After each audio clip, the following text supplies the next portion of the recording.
السلام علیکم دوستو، امید ہے سب خیریت سے ہوں گے۔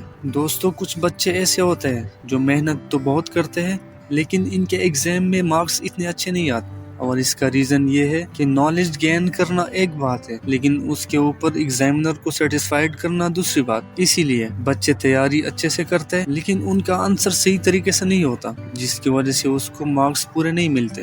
دوستو، ویڈیو کو پورا دیکھنا، اس میں نے 7 ٹپس بنائے ہوئے ہیں جو کہ میں آپ کو بتانے والا ہوں۔ چلو شروع کرتے ہیں۔ Tip number 1، write to the right answer, don't overwrite. دوستو، کچھ بچے یہ سمجھتے ہیں کہ ہم آنسر میں زیادہ لکھیں گے تو ہمیں اچھے مارکس ملیں گے، لیکن ایسا بالکل نہیں ہے۔ بورڈ کے ایگزامینر خود کہتے ہیں کہ زیادہ لکھنے سے زیادہ مارکس نہیں ملیں گے، بلکہ ٹو دی پوائنٹ آنسر لکھ کے اس کو پورے مارکس ملیں گے۔ اگر آپ کو کسی کویسچن کا آنسر نہیں آتا تو آپ اپنی طرف سے جتنے مرضی لکھ لو، لیکن آپ کو مارکس نہیں ملے گا۔ اسی لیے آپ کو چاہیے کہ سب سے پہلے کویسچن کو دھیان سے پڑھو کہ ہم سے کیا مانگ رہے ہیں، پھر اسی حساب سے ٹو دی پوائنٹ آنسر لکھو۔ جیسے کہ مثال کے طور اگر آپ سے کویسچن میں پوچھ لیتے کہ علامہ اقبال کب پیدا ہوا تھا، تو آپ نے صرف اس کا ڈیٹ آف برتھ لکھنا ہے، یہ نہیں لکھنا کہ وہ کہاں پیدا ہوا اور کہاں سے پڑھا، کیونکہ ایکسٹرا ایکسپلینیشن کی ضرورت نہیں ہے اور نہ اس پہ آپ کو ایکسٹرا مارکس ملنے والے، بلکہ اس کا الٹا نقصان ہوگا، کیونکہ آپ ایگزامینر کو کنفیوز کرنے کی کوشش کرتے ہیں اور اس کا ٹائم ضائع کریں گے۔ اگر زیادہ مارکس کا کویسچن ہے تو بے شک زیادہ لکھیے، لیکن اگر 2-3 مارکس کا کویسچن ہے تو آپ کو ایکسٹرا نہیں لکھنا چاہیے، کیونکہ جتنا ریکوائرمنٹس ہے اگر آپ اس کے مطابق لکھیں گے تو آپ کو پورے مارکس ملیں گے۔ اس لیے جتنا ریکوائرمنٹس ہو اتنا ہی لکھ۔ کچھ آنسرز کے لیے لمیٹڈ ورڈز دیے جاتے ہیں، اس ورڈ سے زیادہ نہیں لکھنا چاہیے، بلکہ ٹو دی پوائنٹ لکھنا چاہیے۔ اس سے یہ ہوگا کہ آپ کا ایگزامینر کے اوپر بہت اچھا امپریشن پڑے گا اور وہ بور بھی نہیں ہو جائے گا، اور اس کے علاوہ آپ زیادہ آنسرز اٹیمپٹ کر سکو گے۔ Tip number 2، use those 15 minutes wisely. زیادہ تر بورڈز میں اسٹوڈنٹس کو 15 منٹس ایکسٹرا دیتے ہیں، وہ اس لیے دیتے ہیں تاکہ اسٹوڈنٹس اچھی طرح سمجھے اور پیپر میں کویسچن کے آنسر کس طرح لکھنا ہے، پہلا کون سا لکھنا ہے اور اس کے بعد کون سا لکھنا ہے، تو اس 15 منٹس کو اچھی طرح سے پلان کرنا چاہیے۔ یہ مت سمجھو کہ پیپرز کے سوچنے سے کچھ نہیں ہوتا۔ اگر آپ کو 15 منٹس دیے گئے ہیں، کچھ سوچ سمجھ کر دیا گیا ہے، اسی لیے اس دوران پیپر کا پورے اسٹریٹجی تیار کر لیں۔ یہ چھوٹی بات آپ کو بڑا فائدہ دینے والی ہے، اسی لیے اس کو سوچ سمجھ کر استعمال کریں۔ ٹپ نمبر 3،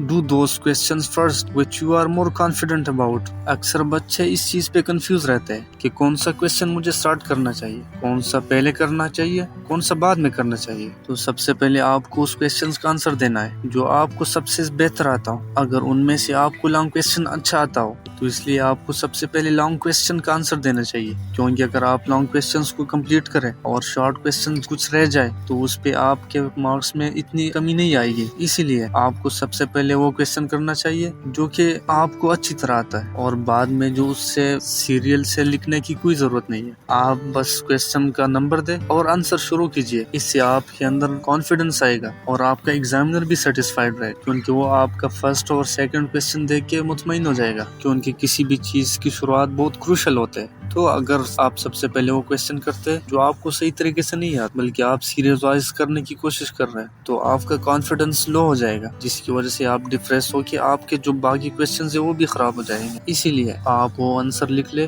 جو آپ کو سب سے بہتر آتا ہے۔ Tip number 4، don't try to decorate the answer sheet. کچھ اسٹوڈنٹس کی عادت ہوتی ہے کہ وہ آنسر شیٹ کو بہت زیادہ ڈیکوریٹ کرتے ہیں، اور وہ ڈیکوریٹ کرنے کے لیے قسم قسم کے پینز لے کے جاتے ہیں اور ہر ہیڈنگ کو الگ الگ مارکر سے کلر کرتے ہیں۔ یہ سب بند کر لو، کیونکہ اس سے آپ کو ایک بھی مارک ایکسٹرا نہیں ملنے والا۔ ہاں، البتہ آپ کا قیمتی ٹائم ضائع ہو سکتا ہے، اسی لیے آپ ایگزام دینے کے لیے صرف 2 ٹائپس کے مارکر لے جاؤ، ایک بلو اور ایک بلیک اور گرین۔ بلو کو آپ آنسر لکھنے کے لیے یوز کریں اور بلیک یا گرین کو ہیڈنگ دینے کے لیے، اور اگر ڈائیگرام بنانے کی ضرورت ہو تو اپنے ساتھ ایک کچا پینسل بھی لے جایا کریں، اسی لیے ایکسٹرا مارکرز لے جانے کی ضرورت نہیں ہے۔ Tip number 5، draw diagrams whenever necessary. کچھ اسٹوڈنٹس ڈائیگرام کو نیسیسری سمجھتے ہی نہیں۔ شاید آپ کسی کویسچن کا آنسر پورا لکھ لیں گے، لیکن آپ ڈائیگرام مس کریں گے تو آپ آپ کو پورا مارکس نہیں ملنے والا. اس لیے specially in maths, biology, physics and chemistry میں اگر آپ سے ڈائیگرام مانگ لیتے تو آپ کو ڈائیگرام بنانا چاہیے، کیونکہ اس کے بغیر آپ کا آنسر انکمپلیٹ ہے. اگر آپ سے کسی کویسچن میں ڈائیگرام مانگتے بھی نہیں، لیکن اگر کویسچن 4-5 یا اس سے زیادہ مارکس کا ہے تو آپ کو ڈائیگرام بھی ساتھ بنانا چاہیے، کیونکہ اس کا ایگزامینر کے اوپر بہت اچھا امپریشن پڑے گا. ایگزامینر سمجھے گا کہ اس اسٹوڈنٹ کو بہت ڈیپتھ سے پتہ ہے، اسی لیے وہ آپ کو پورے مارکس دیں گے.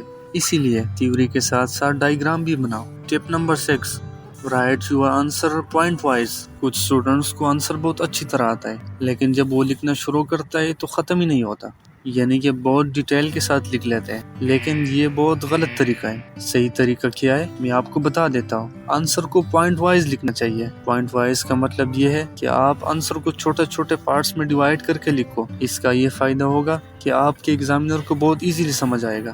اگر آپ آنسر کو بہت لینتھی لکھتے ہو تو وہ جب ایگزامینر اس کو پڑھتا ہے تو وہ بہت جلدی پڑھتا ہے، بلکہ شاید آپ کا پورا آنسر پڑھ ہی نہ لے. اس لیے آپ کو چاہیے کہ آپ کو شارٹ اور ٹو دی پوائنٹ لکھنا چاہیے. Tip number 7، keep the answer sheet neat and clean. اس کا مطلب یہ ہے کہ آپ آنسر کو اچھے طریقے سے واضح طور پہ لکھو اور صاف ستھرا لکھو. اچھے لکھنے کا مطلب یہ نہیں ہوتا کہ آپ اچھے ہینڈ رائٹنگ میں لکھو، بلکہ اس کا مطلب یہ ہے کہ آپ واضح اور گیپ دے کر لکھو تاکہ ایگزامینر کو پڑھنے میں مسئلہ نہ ہو اور وہ ایزیلی سمجھ سکے. دوسری چیز، زیادہ کٹنگ نہیں کرنا. اگر آپ سپیلنگ مسٹیک بار بار کرتے ہو اور اس کو بار بار کٹ کرتے ہو تو اس سے ایگزامینر پہ بہت برا امپریشن پڑے گا. اسی وجہ سے اگر 1-2 جگہ غلطی ہو جائے تو کوئی بات نہیں، لیکن اس سے زیادہ نہیں کرنا چاہیے. اسی لیے کچھ اسٹوڈنٹس آنسر تو بہت اچھے لکھتے ہیں لیکن اس میں بہت زیادہ کٹنگ کرتے ہیں، اس وجہ سے اس کو پورے مارکس نہیں ملتے. تو یہ غلطی آپ لوگ کبھی نہیں کرنا. اس کا مثال یہ ہے کہ آپ بڑے امیر اور بڑے اچھے خاندان سے تعلق رکھتے ہو، لیکن اگر آپ کسی پارٹی میں جاتے ہو تو گندے کپڑے پہن کر جاتے ہو، تو بے شک آپ جتنے بھی امیر ہو، جتنے بھی آپ ویل ایجوکیٹڈ ہو، لیکن لوگ آپ کو اسی طرح ویلیو نہیں دے گا جس طرح آپ کو دینا چاہیے. اسی لیے اگر آپ ایک اچھے خاندان سے تعلق رکھتے ہو تو اچھے اور صاف ستھرے کپڑے پہن کر جانا. آپ جتنا بھی انٹیلیجنٹ ہو اور آپ جتنا بھی اچھے آنسر لکھیں گے، لیکن اگر آپ بیچ میں کٹنگ کرتے ہو تو اس کا بہت برا امپریشن پڑنے والا ہے. تو ہمیشہ آپ آنسر کو اسی طرح لکھو کہ صاف ستھرا نظر آئے تاکہ وہ دیکھنے میں اچھی لگے اور ایگزامینر اریٹیٹ نہ ہو. یہ 7 ٹپس آپ کو بڑا فائدہ دینے والے، اس لیے اس کو بار بار ریپیٹ کر کے یاد کر لے اور اسی پہ عمل کرنے کی کوشش کریں. چلو یہ 7 ٹپس دوبارہ ریوائز کر لیتے ہیں. Tip number 1، write to the point answer, don't overwrite. جتنا پوچھا گیا ہے آپ سے صرف اتنا ہی لکھیں، ایکسٹرا لکھنے کی ضرورت نہیں ہے. Tip number 2، use those extra 15 minutes wisely. یعنی کہ آپ کو جو 15 منٹس ایکسٹرا دینے والے اس کو وائزلی استعمال کیا کریں اور اس 15 منٹس کے اندر پورے پیپر کا پلاننگ کر کے سٹارٹ کیا کریں. اس سے آپ کا ٹائم بھی ضائع نہیں ہوگا اور آپ آنسر کو بھی اچھے طرح لکھ سکیں گے. Point number 3، do those questions first which you are more confident about. یعنی کہ آپ وہ کوسچنز پہلے حل کرنے چاہیے جو آپ کو اچھی طرح آتے ہو. سیریلز کے ساتھ لکھنے کی کوئی ضرورت نہیں، اس سے ایگزامینر کے اوپر بہت اچھا امپریشن پڑے گا. اگر آپ 1-2 آنسر اچھی طرح لکھ لیں گے تو ایگزامینر کو پتہ چل جائے گا یہ اسٹوڈنٹ انٹیلیجنٹ ہے اور اس کو سارے کویسچن صحیح طریقے سے آتے ہیں. Tip number 4، don't try to decorate the answer sheet. ہمیشہ جب آپ ایگزام کے لیے جاتے ہو تو اپنے ساتھ 2 ٹائپس کے پینز لے کے جایا کریں، ایک بلو کلر اور ایک گرین یا بلیک. بلو کو آنسر کی ڈیٹیل کے لیے یوز کیا کریں اور بلیک اور گرین کو ہیڈنگ کے لیے. اگر آپ آنسر شیٹ کو زیادہ ڈیکوریٹ کرنے کی کوشش کریں گے تو اپنا ٹائم ضائع کرو گے اور اس سے آپ کو کوئی ایکسٹرا مارکس نہیں ملنے والا. اسی لیے try to avoid. Point number 6، write your answer point wise.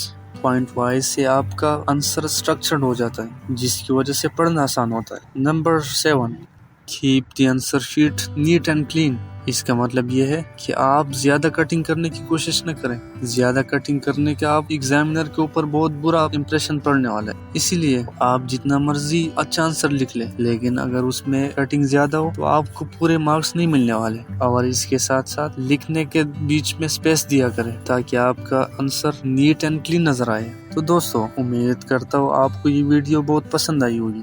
اگر پسند آئی ہے تو لائک، کمنٹ اینڈ سبسکرائب کیجیے. ملتے ہیں نیکسٹ ویڈیو میں. اللہ حافظ.